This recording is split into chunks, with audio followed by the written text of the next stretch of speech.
Well, thanks for inviting me to present, and hopefully I can cover a few things here about not necessarily all about timetable and train order, but at least a few lessons on the last 12 years of operations on my layout. This is actually Mayfield Yard. It's patterned after the New York, Ontario, and Western. It's about 15 tracks wide. This is, of course, N scale. We have a pit over to the right where people are. I'll show a picture of how we operate the yard a little later. So welcome to the Burnt Hills and Big Flats Railroad. This presentation is a set of lessons learned. This is actually a presentation from 2014 that I've updated. I gave to NMRA folks and thought it was worth going through some of the changes that were kind of forced upon me by a move from Washington State to South Carolina, and then by COVID. Now, I will admit I make a lot of compromises on my layout. You'll see one in the next slide. We've made some track changes as a result of going to timetable and train order. And so here's one of my compromises. We do an N scale do tack on car. I've always been a big fan of tack on car, so it's very easy to tell the red box car there is going to the Lehigh Valley interchange. So all of model railroading is a compromise. I hope you all will agree. Some of you may not like the compromises I made, but generally we cut out the boring, strenuous tasks. We don't make you stand out in a snowstorm to throw a switch as the train comes by. And we certainly generally simplify procedures and paperwork, though Andy Sporandio may be rolling in his grave at the moment as I say that. Uh, I really did. I got to meet Andy quite a few times, and he's a great guy, was a great guy. For me, this is 54 years of model railroading. I hate to admit that, but as a teenager, I had a 2HO layout, shifted to N scale when I joined the Navy. I started a 3 foot by 6 foot layout when I was at Nuclear Power School in Orlando. You'll see a lot in New London, Connecticut, which should give away I was a submarine person. Started as a 3 by 6. I'll show a picture of that. When I was in Monterey, California, I even got to see John Allen's basement. John Allen was not alive at the time, but I did get a tour of the basement and have a few photographs I was able to get from the collection. Uh, Actually, a couple pieces of track also.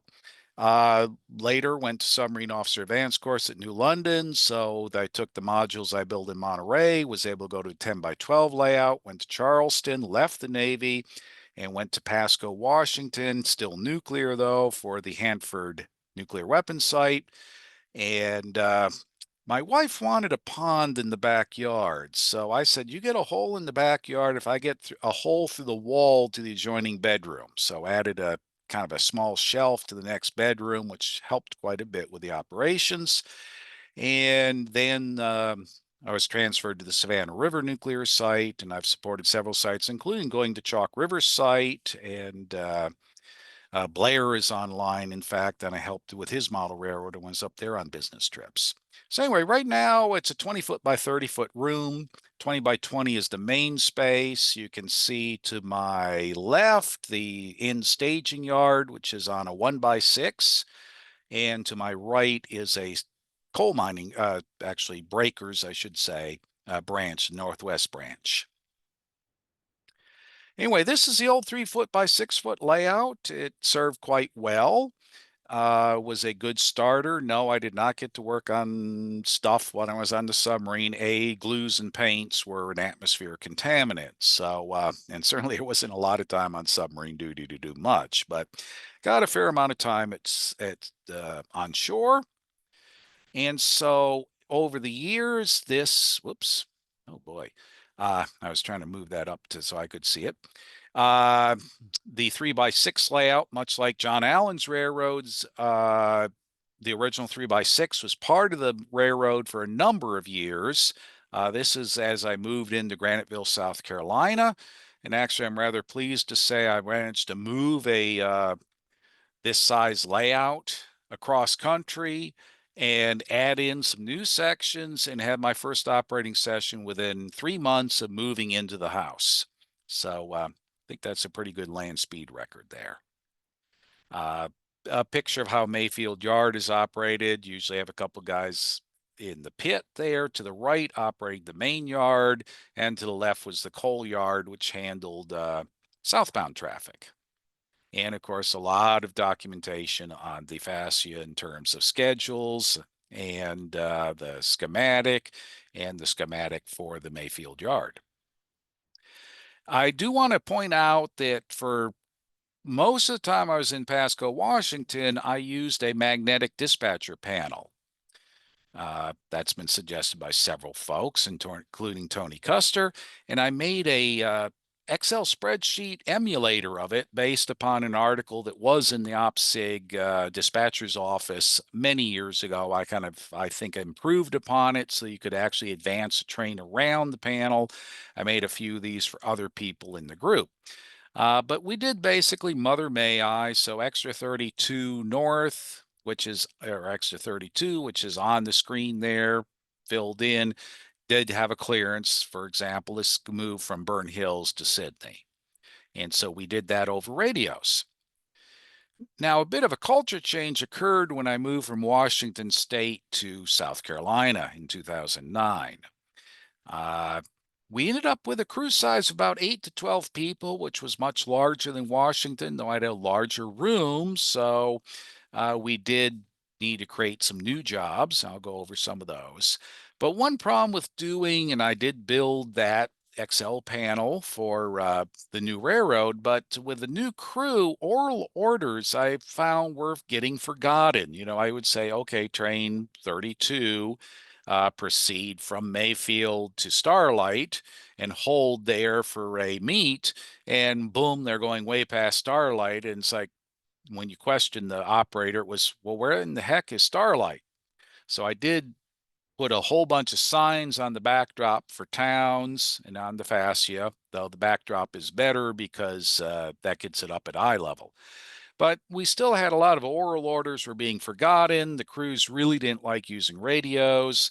And one of the layouts in the existing group was plan, going, timetable, and train order, rather large Baltimore and Ohio layout by Don Barnes. So I figured, well, I would have told you probably 20 years ago I would never go timetable and train order. I'd never want to do that.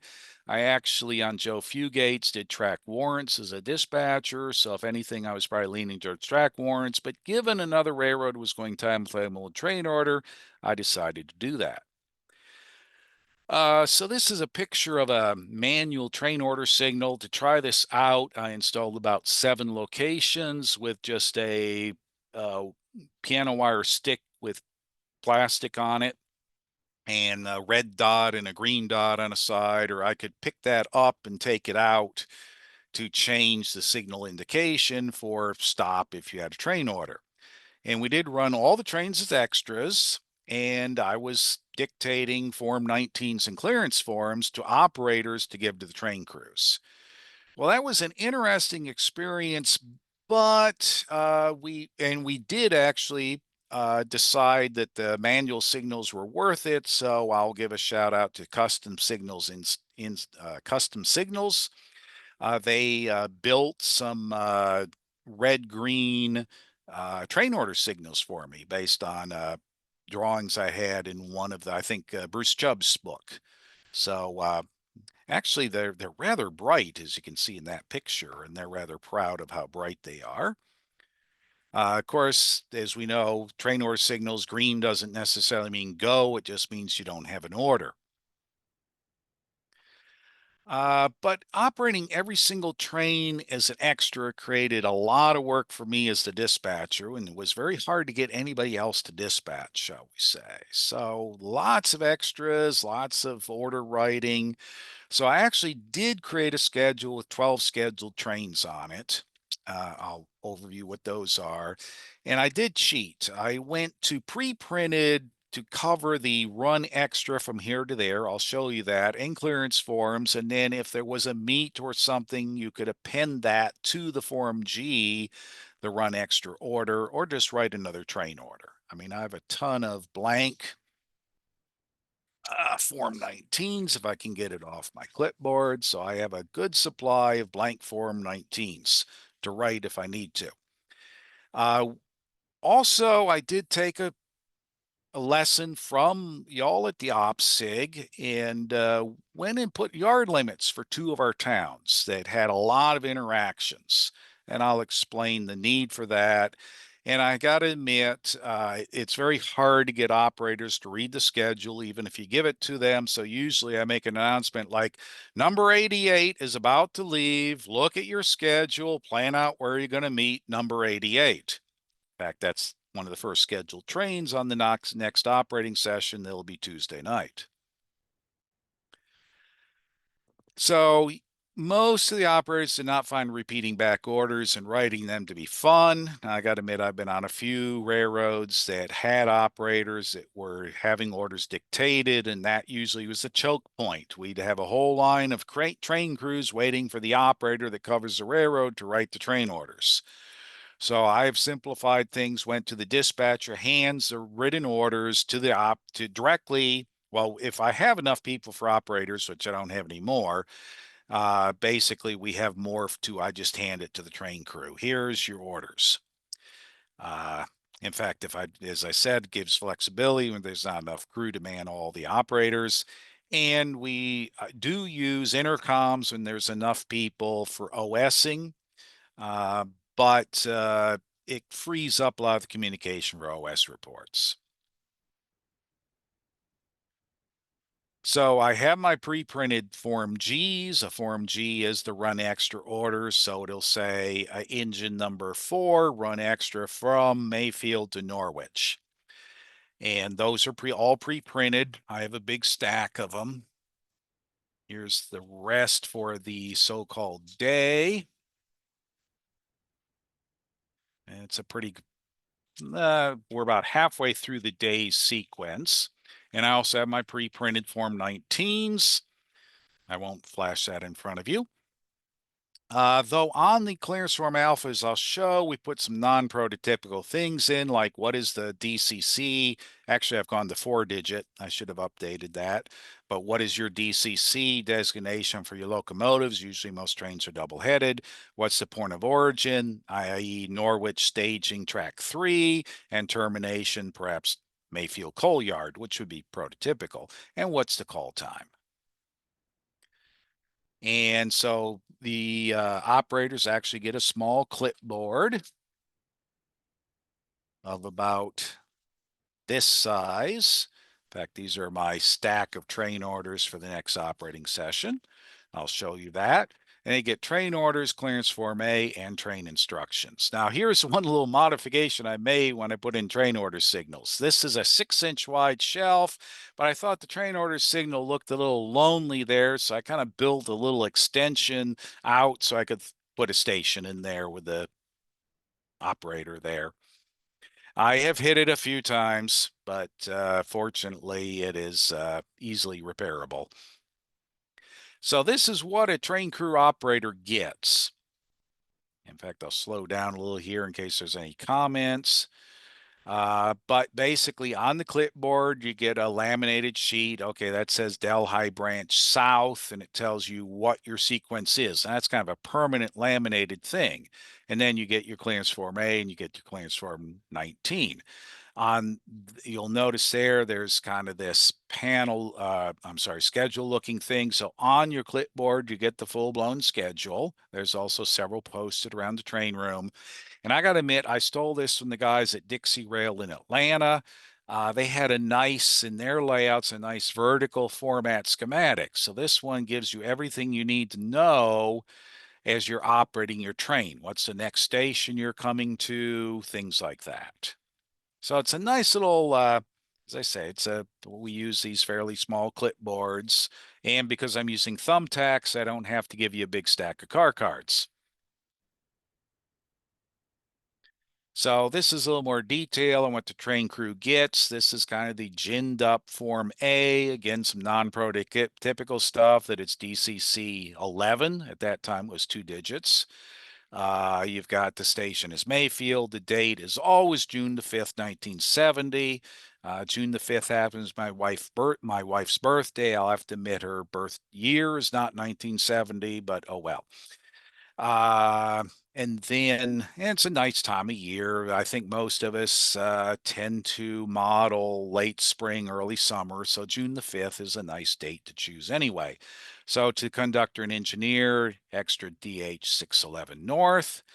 DCC 11, that's non-prototypical, and then I throw call time in there just so am able to sort those and say, okay, it's about 10:15, and then I fill in with pen and ink that I've got one train order for your train number 23, my little scribble that's my initials, and time was 11:15 p.m.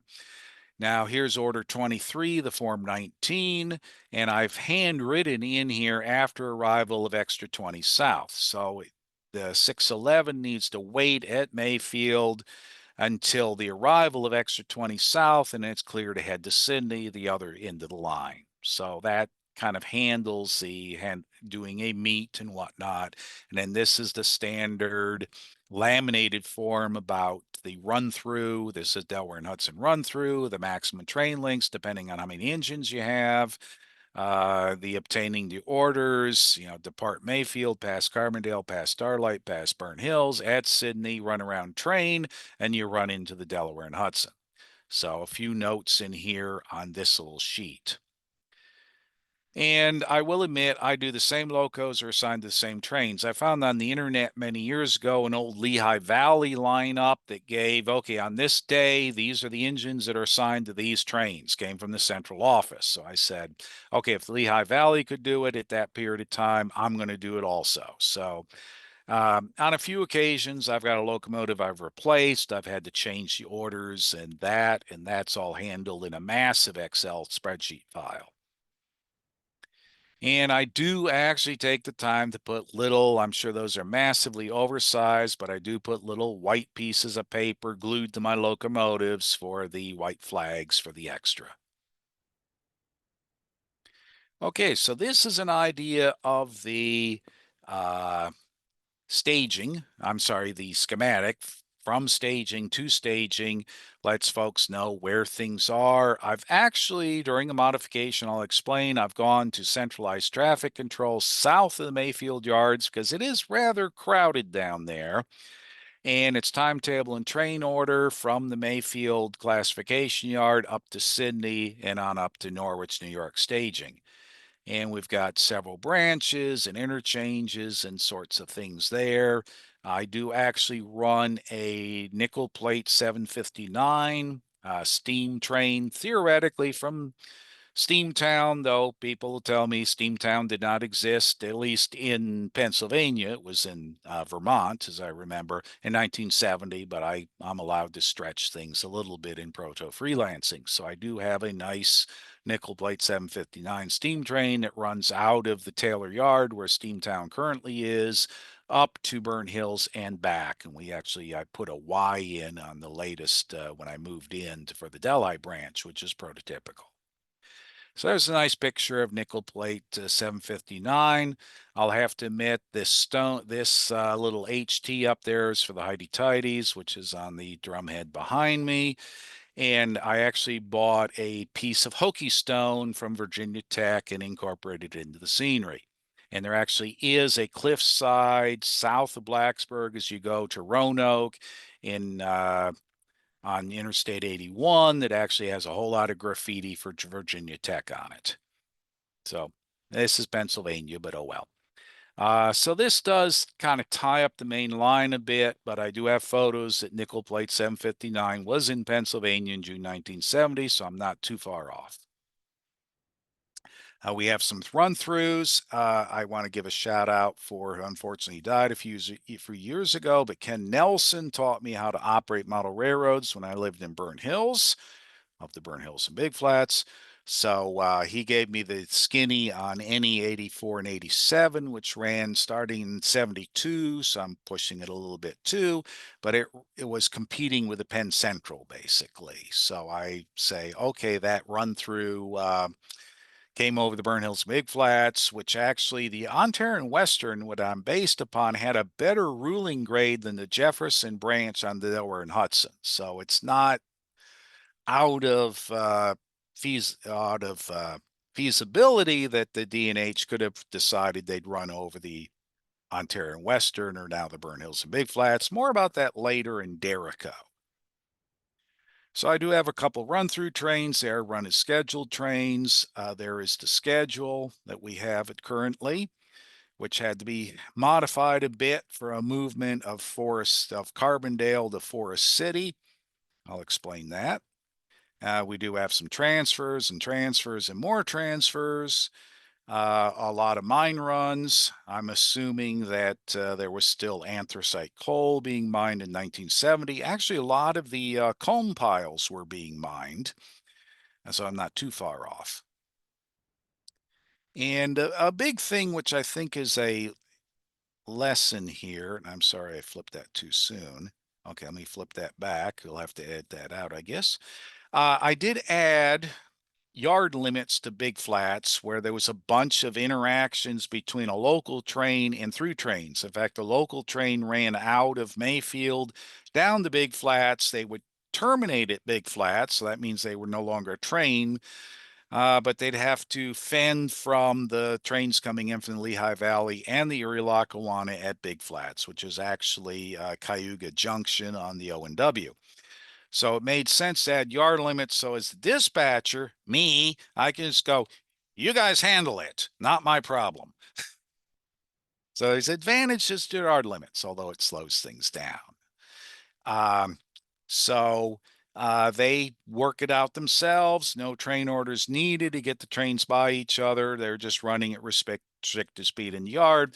And a really nice thing out there for people who are not aware of yard limits and how they really work is a PCR, Pacific Coast Region, NMRA convention presentation all about yard limits. And I know there's been a lot of discussion on the OPSIG about yard limits. So hopefully I've got it right, or I'll get a lot of emails. Also at the other end of the line, where I have the Burn Hills local turns at Sydney, I actually modeled a local yard at Sydney. My original intent was put a yard crew there, but there wasn't enough work for it. But there's a heck of a lot of yards out on the real railroads. The Mohawk yard near where I grew up in Scotia probably is a good example. That didn't necessarily have a full-time switcher, but currently right now the Mohawk Yard is just a place for local traffic that the through trains drop cars off for the locals, and the locals pick up cars there for delivery. So I modeled that with the yard limits at Sydney. So we do have some locals that pick up and drop off cars at the Sydney yard. There's also the interchange that goes over to the Delaware and Hudson. So it's a busy little yard without a yard crew, but it gives the mainline trains something to do, which is kind of important. I've talked about in previous articles that the yards have a tough time keeping up with the main. So anything you can do to make the main, shall we say, less than efficient. I'm an operations researcher, so I'm always after efficiency, but it takes a little change of brain to go, okay, how do I make this inefficient so that the yard can keep up the main line? So having the locals and having some transfers that service this in the yard slows things down quite a bit and helps the yard catch up. So a nice little trick for general operations. This is I have to admit, I did put call-on signals at one point in Mayfield Yard controlled by the yard master, so the train would have to stop or go. And I got the religion from the OPSIG that no, the dispatcher still controls the main tracks through the yard, and the yard is operated under Rule 93. So thus the lineouts from the 10-year-old presentation to say, okay, I got the religion, really, and we do operate the yard, I hope, prototypically correctly. And as it turns out, all extra trains terminate at Mayfield. There's no run-through extras, which makes things easier. There are a couple of first-class trains, including the NE 84 and 87 and a Lehigh Valley run-through that goes through Mayfield Yard. And I'll explain a train I recently added that's a Penn Central run-through that also goes through the Mayfield Yard.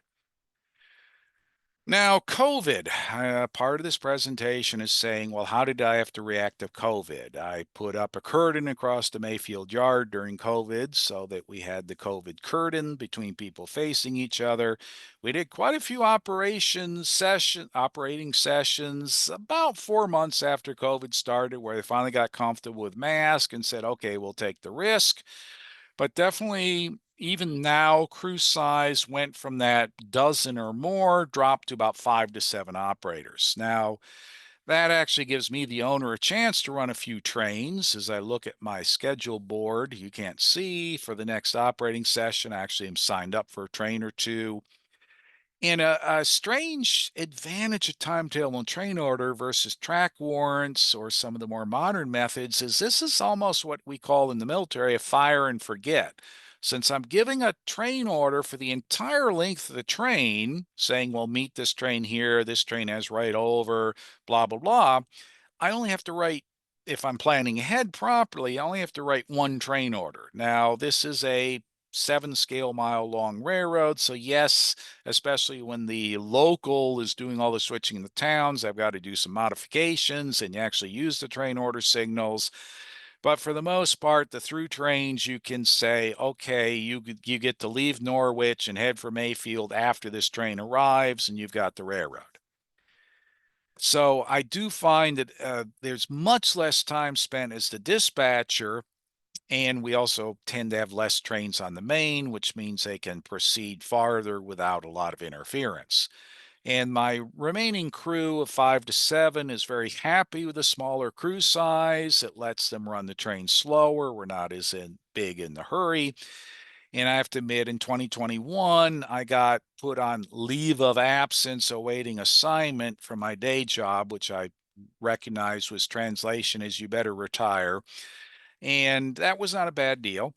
And I'm teaching for college now, Southern Illinois University at Carbondale, at least to keep me busy.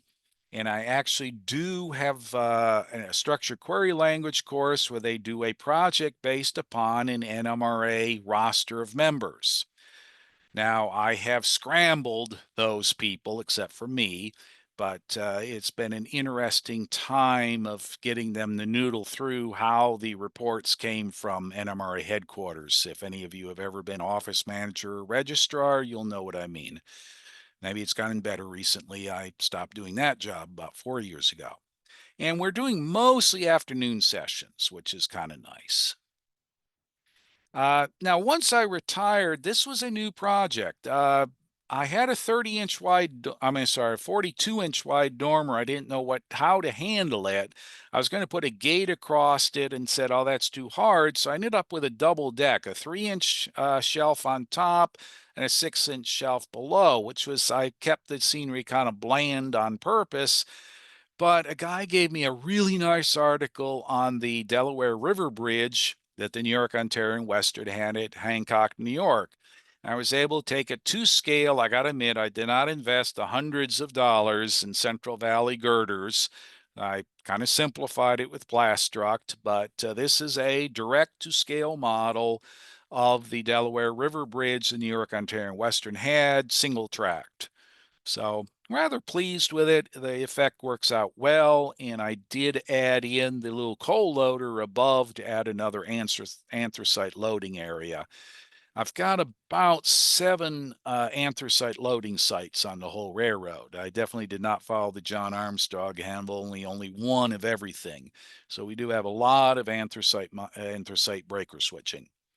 So that's interesting. As I say, that bottom seam is only 6 inches wide. So there's a lot of stuff you can do in N scale. And I was surprised I got away with. So with a 6-inch a 6-inch shelf on one side, a 6-inch shelf on the other side, 42 minus 12 is 30, left me a nice 30-inch aisle in the middle. So that solved that problem. Which you can see this is down here on the old 2010 track plan. So the old 2010 track plan is here. There's the old 3x6. There's Mayfield Yard we've talked about. There's Norwich Staging, which you kind of see it in the screen. I'm sitting right about right there. Now, once I retired, And actually, a little before retirement, I thought, well, that old 3x6 was showing its age. It was 3% grades. It was 11-inch radius. It was 1982 Atlas track, and kind of went, that really needs to be replaced. So Robin Riley in our local group helped me by building the bench work for the replacement. And since this railroad was entirely portable, it was easy to rip out the old modules, which I then cannibalized, and stick in the new pieces Robin built. And before I stuck them in, of course, I laid all the tracks. So I only lost 1 weekend worth of operating. So within a few days after sticking in the new peninsula, we're back up and operating. So this gave a lot more operation there, a lot better Central and New Jersey interchange. Once I retired, this is where the Delaware River Bridge went in this rather odd little 42-inch wide bay. And we have a nice coal branch that went in over here in this 42-inch wide bay. Again, I'm here at the dispatcher's desk. And I did completely redo these two pieces were built in Monterey in 1986, so they got kind of an upgrade. Also, in that peninsula, I'm a big believer in having a continuous run connection. Now, it may not be obvious from this, but there's a continuous run connection hiding in plain sight. If I come out of Mayfield, take that crossover, and take that crossover, I make a complete loop-the-loop. So it's nice when you just need to run loops, you need to run your track cleaner around. Otherwise, this is run as a pure point-to-point. I also had the extra benefit of a loads in, empties out. So if you were over here in Mason, that is Riverside Breaker. As you shove empty coal cars in, there's actually two tracks there. And if you're on the red track, that is the Edison power plant. So there's kind of a dual power plant and kind of sort of a breaker loading there. I think I handled the scenery reasonably enough. Now, I will admit it's a little confusing because this center track gets used by trains to run around at Franklin to serve the Edison power plant, and it can also be used here for a run around for a Mason siding. So you do have a little bit of 90-mile apart shared trackage. It's taken my operators a little while to realize what's happening there. So I don't know. It's worked out well now that I have it a few years, get the operators used to it. One thing I did do, I thought signals would be nice, but I didn't want to signal the whole railroad. In fact, NJ International doesn't seem making signals anymore, but I did put in this rather simplified CTC. There's no detection, but you can stand here and look to see where the trains are. And I have a cell phone camera. I have a bunch of extra cell phones from the old days, and I bought a security camera that can go to cell phones. So with those cell phones, you can view what's happening over here, which is behind the backdrop where the Delhi branch crosses. So not completely nice. Well, in fact, Eric was showing us a really nice CTC panel in computers, but this actually allowed me when we had 8 to 12 people to assign a person to this panel, which gave them a little practice in directing trains without being the full-blown dispatcher. So that was kind of fun for some folks. This is the old Cadosia, which I tried to keep Cadosia kind of clean here and hide the upper level track behind these hills. But again, this was built in 1986. And I was having a lot of derailments back there against the backdrop. And it was like, that's the problem. And I ran into the interesting issue of this railroad was built when I only had a 9-car train limit, not the current 16 cars. So this is only a 9-car siding. It was rather interesting for the dispatcher. I finally figured out the best way to operate it was to have the local leave all the trains not for Cadosia outside of town, blocking the main, and come into town, switch, then go back and get their cars outside of town. Now, you may think that held up a lot of through trains, but I scheduled the locals so there wasn't a lot. There was other locals out there rather than through trains, and it turned out to be a pretty good handling of it. So I'd every so often have a few guys are going, well, why am I waiting out here for a local? And like, believe me, this is the this is the most efficient way to do this. Instead of stopping the local every 2 minutes to clear up for a train, you guys wait so we can get the switching done and get them out of there. I'll tell the story. I went to a National Model Railroad Association operating session in California. My wife actually is one of the few operating sessions we came to. We got given a through train. We left the yard, went by a town. There was another couple there. Oh, what you doing? Well, we're waiting for clearance to switch to town. We made it all the way to the other end of the railroad, waited for about a half hour real time to get our train coming back, and there's the same couple in the same town. What you doing? We're still waiting for the dispatcher to give us clearance to switch. And my wife is like, this is the stupidest thing I've ever seen. That was her last operating session. Oh well. And I'd say from a prototypical railroad perspective, that was probably pretty stupid. So I merged the two towns together to actually, and there's my steam, the nickel plate 759 again on the Carbondale level. And actually, this bridge is accurate to a bridge that exists on the O&W in Carbondale. Sorry. And this bridge is massively compressed. In fact, what happened, the freight station was actually on this side of the river. They had a separate bridge coming down lower that went to the freight station. I'm like, I'm not going to rip out all this scenery to do this. So there's the freight area on the Ontario Western. And in fact, their passenger station had an elevator that went up to the bridge to service passenger trains. I didn't try to do that. But I'm much happier with the full length passing siding now in Cadosia, New York, and a couple extra sidings I didn't have before for the Northwest branch to do. And we even snuck in a Delaware Northern interchange simulating where the Ontario Western went southward from Cadosia. All right. So I was able to move Carbondale, move closer to Mayfield, which was better. It used to be where now Forest City is. We got 2 additional sidings, lengthened the passing siding, daylighted a lot of the trackage, and was able to add a couple sidings for Carbondale. Interesting research. There's a metalworking company that still exists in Carbondale that used to make the grater plates with holes in it for the breakers. They still exist as a metalworking company, Henderson Metals. So I, of course, have that plant on the railroad. And it does actually fit in with the rather cramped multi-level tracks that were in the Carbondale and Scranton area. So I had thought about it. You may have seen on the picture a blue denim backdrop. There's actually a closet back there. I thought about staging for the abandoned section of the New York Ontario Western, heading for actually Hoboken, New Jersey, towards New York City, but thought that's a little too much for maintenance and to get back in the closet. So I just simplified it that the Delaware Northern bought the O&W trackage and came up to Cadosia.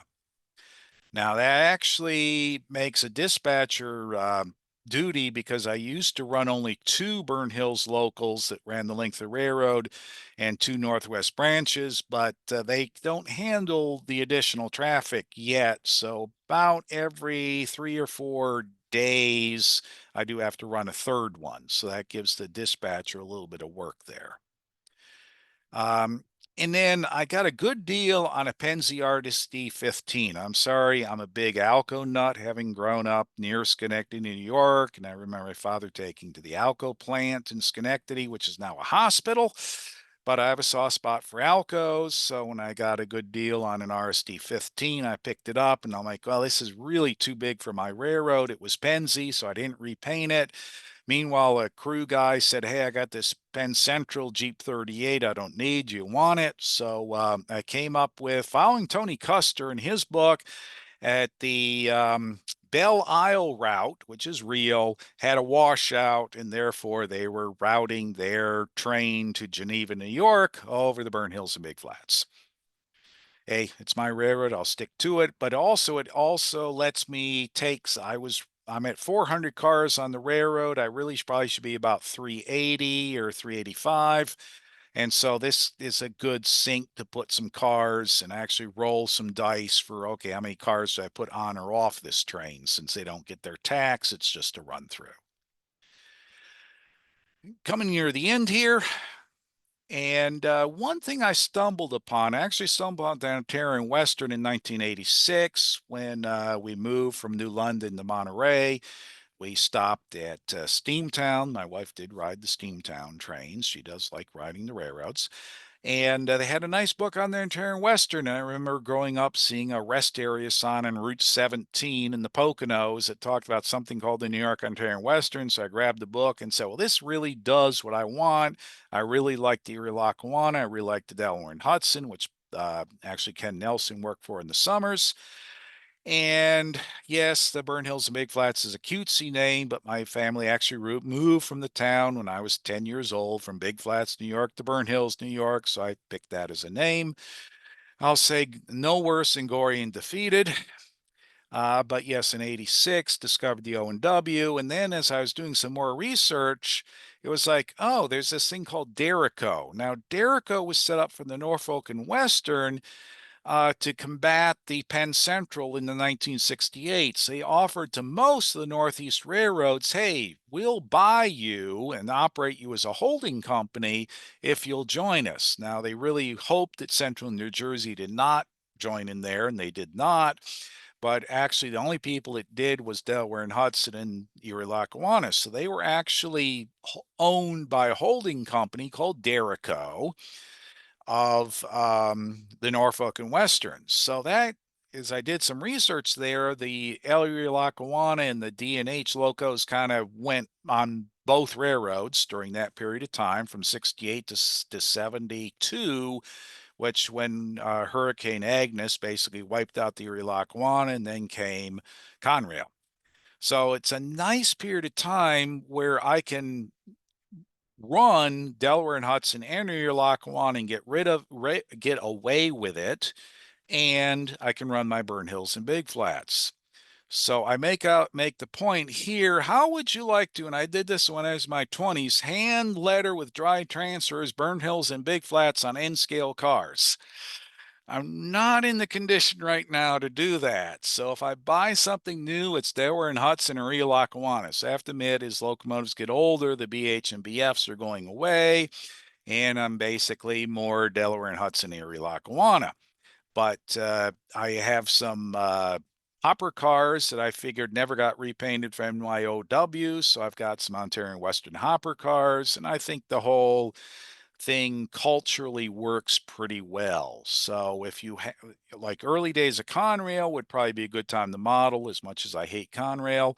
But any of these early mergers or when there were holding companies like Derico gives you kind of the opportunity to legally run some mixed equipment, shall we say. So actually, you've done pretty good here. I'll open up to some questions with Eric, but a few conclusions. The train crews have accepted timetable and train order. Having the written instructions in front of them has helped a lot, complete with signs on the backdrop. This is a fairly high ceilinged room, so there's a fair amount of room between the backdrop and the ceiling. So I was able to put town names on the backdrop so people know where they're at. Did make some track work changes as time became available and to get rid of some of the 1982 and 1986 track work that had been through many moves, as you can see. And got a chance to do some scenery modifications with retirement. I don't know. I'm sure I'll come up with some more projects to do.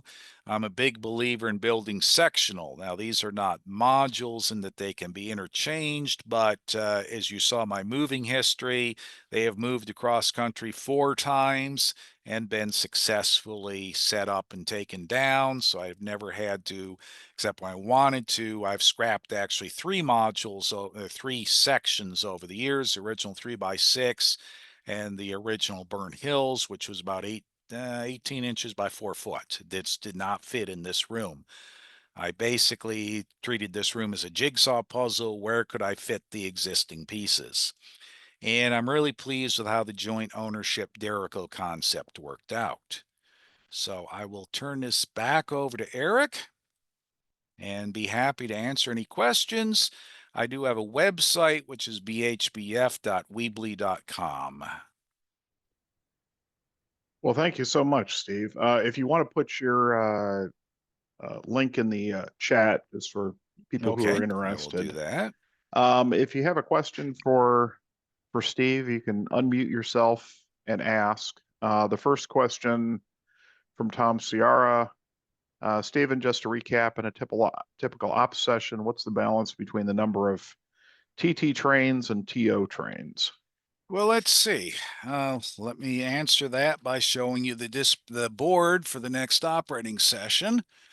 We have 6 operating sessions in a day. Oh, let's see. Can I get that up? Yes. Well, let me pull it back. Okay, not doing a good job with that. But basically, I have number 88, I have number 16 and 17, which is Steamtown trains, and 1, 2, 3, 4, 5, 6, 7 extras. So typical operating sessions, about 10 trains, and usually about 3 scheduled trains is about right. All righty. Jerry Hogue asks, is your scenery sectionalized also? Can it when basically if you have to break it up, do you have to cut the scenery? Yes, I do cut the scenery, but for example, there are cardboard moving. I had a lot of moving box cardboard, shall we say, from being in the Navy. So at the ends of my pieces are a profile board that's made out of Movex cardboard. So all I got to do is take an X-Acto knife through the plaster shell, cut it, and yes, the pieces come apart. And I've got terminal strips where I can unwire the connections. I used to have connection plugs, but I don't think I'm going to move it again, but I could still move it if I had to. There's a guy here in town that has the possibly unique distinction of having had his railroad in 3 different national conventions in 3 different cities. And No. every time he's moved it, it's gotten bigger. So, Yeah, same um, here. all right. If anybody else has questions, just unmute yourself and you can ask.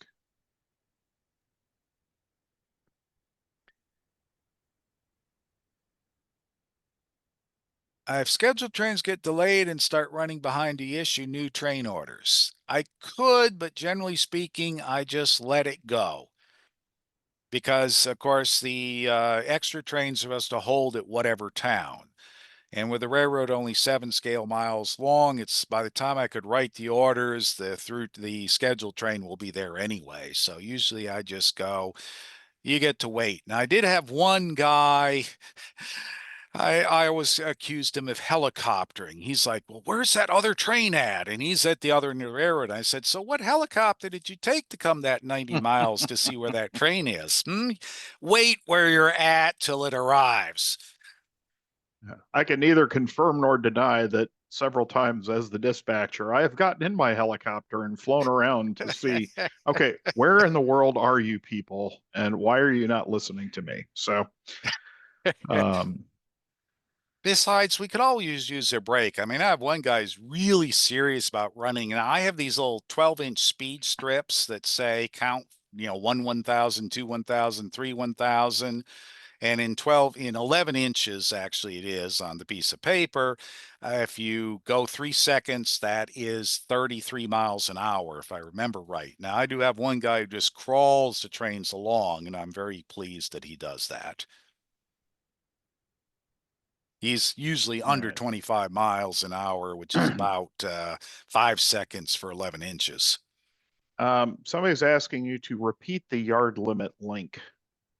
Was Oh, that an yes. Let OPSEC me thing or do you have that? I can just let me put it back on again. I'll go back to it. All right.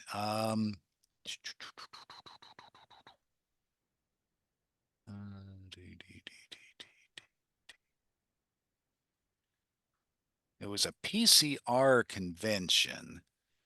Yeah, there it is. I'll leave it up there a minute. www.pcrnmra.org, Convention 2012, handouts all about yard limits. In fact, Yeah. maybe I can click on it. Let's see here. Now, I sometimes Zoom won't Did it change to all about yard limits? Doesn't look like that file Okay, is let me there stop anymore. share. Now Yeah, that it's file standard has, zoom. oh, that I'm file is going, gone. here. It- Let me pull it back up here. I have to actually, because I changed Windows, I have to share it again. So there's Yeah, all about yard Steve, limits. that, Whoop, okay. there. Well, what did I do? Um, Well, I'm sharing all right now, about, right? And we're now seeing your web page pointing to the PCNMR all about Oh, yard limits page. oh, oh, it must be case sensitive. I was okay. typing it in, trying to, Let me go back to it. there we Oh, go. it's probably still showing, isn't it? Yeah, here's the link. Ah, good. I saw it. That link is What's case that? sensitive, by the way. That's why it didn't load up for me. So, Are you um, operations continually reset all the cars after session? Actually, that's a good question. With 400 cars on the railroad, I actually can go 6 2-hour real-time sessions. They're 4-hour fast time, so it's 24 hours. And at 3 a.m., I do a complete retack of everything. So that would be a complete. So I go actually 6 sessions. Now I will admit, and I just did this because I'm coming on session 4.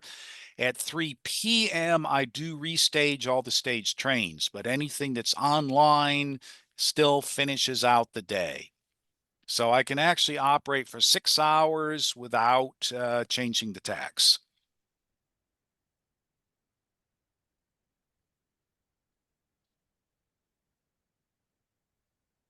Let's see. Ken Cameron, do you have a question? You got your hand up there. You can unmute yourself if you like. Yeah, actually, I was going to add something on. Let's see, one of the other questioners was about okay, do you write train orders to help trains versus late scheduled trains? Mm-hmm.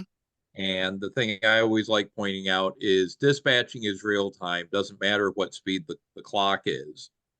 And what happens then is, okay, it's going to take me at least 10 minutes to think about what to do, form the right train orders, get them written, get them delivered to where they need to be. And that's presuming that a train is going to either be sitting at a place or will be arriving at a place to receive them. So if it's not going to make more than 10 or 15 real minutes, it's Mm-hmm. not worth even trying. Right. I agree with that 100%. And as And you say, with besides, a it lets, relatively short main line of yours, that mm, cuts it out even further as right. to how often it's likely. One we were doing, I think his main line was about 150 or 200 feet. I can't remember how it Mm, added up, or if you right. counted the helix for all of its turns. But yeah, that 15-minute rule seemed to fit pretty well, and people seemed to adapt to it. Also, we kept a lot of cookies and coffee on hand. Yeah, I will admit we had a beer refrigerator when I was in Pasco, and that helped a lot. In fact, because the guys were inside whoever was operating Mayfield main yard, you had to climb in and out, so we could usually go, "You better take care of my train and get me out of here, or I won't pass you a beer." However, here in South Carolina, they're a little bit Rule 8 enforcing, shall I say.